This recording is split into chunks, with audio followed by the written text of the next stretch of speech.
Hello and good morning to everyone. So our today's lead code question is 1752, which is check if array is sorted and rotated. So basically in this question we are given an array named as nums and we have to return true if the array was originally sorted in non-decreasing order, and then we are we have rotated the array at some number of positions, right? And otherwise if the array is not rotated and sorted, then we have to return false. And it is given that there may be duplicates in the original array, like the sorted original array can have duplicates, right? And a note is given, an array a, if it is rotated by x positions, with will results in another array b having the same length and such that the earlier element which is at I, so the element in at I plus x in A will be present at I in B, right? That, like, they have defined the rotation. So let's see some examples. So our first example is this array nums.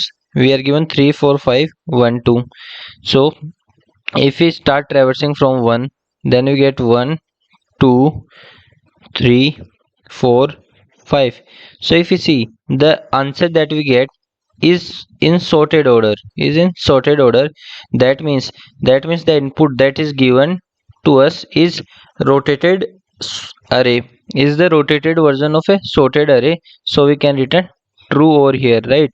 Because the original array was sorted, so we have to return true. Now let's see the next example. So in next example, if we start from 1, we get 1 3 4 and 2. So this should be the original array, but this is not in sorted order. This is not in sorted order. So uh, we have to return false, because for this input we do not get a single sorted array. We do not get a single sorted array which can be rotated, and we get this as the input, right? So we return false. So let's see the constraints. So the array length is up to 100. That means we can have 100 elements in the array, and each element in the array is also up to 100, right? So for these constraints, even n square will be valid, right? Even n cube will be valid, right? So let's see the approach. So my first idea was that what we'll do is we'll first find the minimum element. First find the minimum element of the array, minimum element, and then what we'll do is then we'll start traversing from that minimum element, right? So suppose this is the example. So here we take the minimum element. So minimum element is 1. So we start traversing from 1. We get 1 2 3 4 5. So here we can see we get a sorted array. So if we get a sorted array from the minimum, then we return true, right? Else we return false. But what if we have multiple minimum elements, right? We have to handle the case of multiple minimum elements, because in this question it is given that duplicates are allowed. So let's see. So here the minimum is 3. So if we start traversing from the first 3, then we get 3 4 5 6 3. But this array is not sorted, right? So we have to check from the other 3. If we start from this 3, we get 3, then 3 4 5 6. Yes, this one is sorted. So we return true. Like, if we get sorted array from any one occurrence of the minimum, then our work is done, because then the input will be the rotated version of this sorted array, right? So this was my initial idea, that first we find the minimum, then we start traversing from the minimum and check if we get a sorted array or not.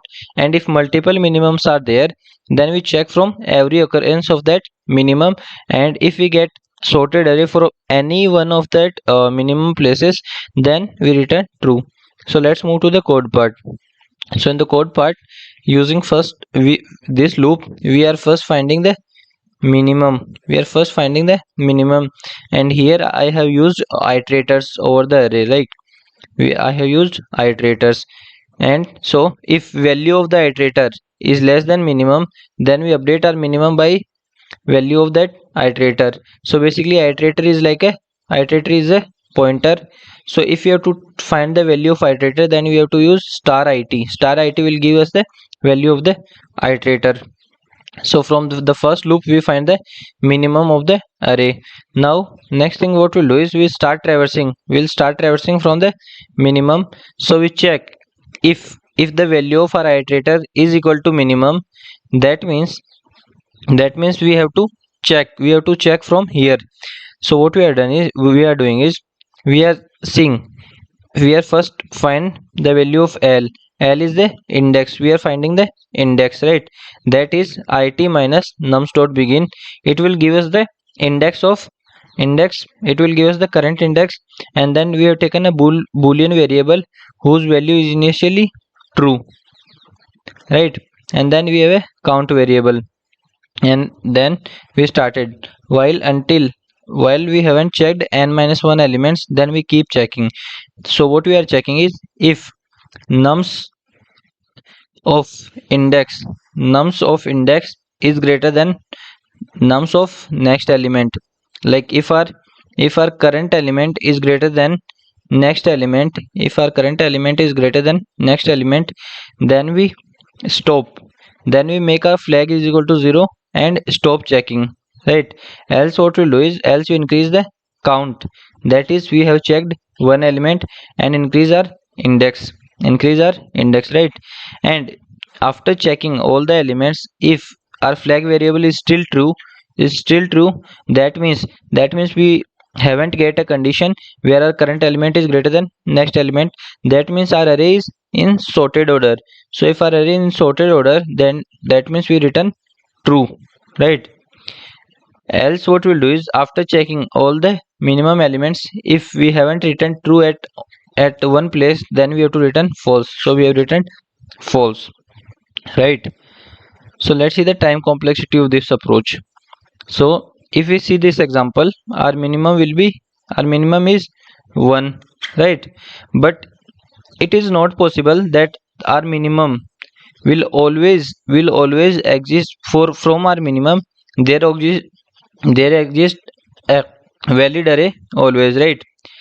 So if we see here, if we check all the minimums, we do not get a valid array from any of the minimum.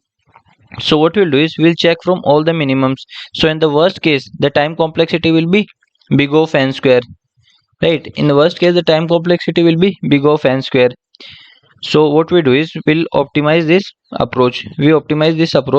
So we have observed a thing that a sorted array has only one drop, where drop means that nums of I is greater than nums of I plus 1, right? So this is drop. So if there is a rotated sorted array, then it should have only one drop. So let's see an example. So let's see this array.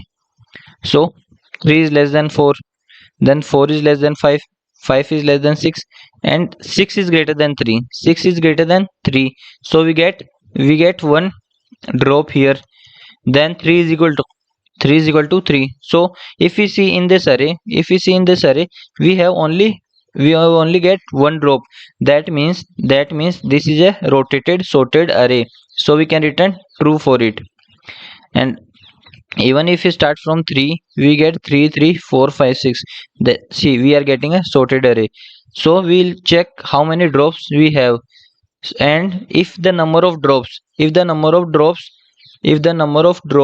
become greater than 1, sorry, not equal to 1, become greater than 1, then that means our input is not rotated sorted array, In that case we return false. We have to return false. So if we count here, 2 is less than 3, 3 is less than 4, 4 is greater than 1, means one drop, right? Then again 1 is less than 3, again 3 is greater than 2, so we have two drops over here.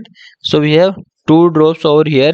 So if we check we get the array as 1 3 2 2 3 4. So this three is not, this 3 is making the array as not sorted, right, non sorted. So here we have two drops, that means our array is not sorted. But suppose if this 3 is not present here, if this 3 is not present here, then 2 is less than 3, 3 is less than 4, 4 is greater than 1, 1 drop, 1 is less than 2, 2 is equal to 2. So only one drop is there. So if we remove this 3, we see if we have less than or equal to one drop, then that means our array is sorted. So now what we'll do is, so we directly count the number of drops in the array, and if drop is greater than 1, then we return false, else we return true. So let's see the code part. So we have taken the size of the array and then a drops variable to store the count of total number of drops, and then we start iterating from I is equal to 0 to n, and if nums of I is greater than nums of I plus 1 modulo n, then we increase the drop count, and after counting all the total number of drops, if drops is less than or equal to 1, then we return true, else we return false. And if it returns true, that means our array is sorted, rotated sorted array, else it is not a rotated sorted array, and that is what we have to check, right? So I hope I'm able to explain you both the approaches properly. So if you like the video, please make sure to like, share and subscribe the channel. Thank you.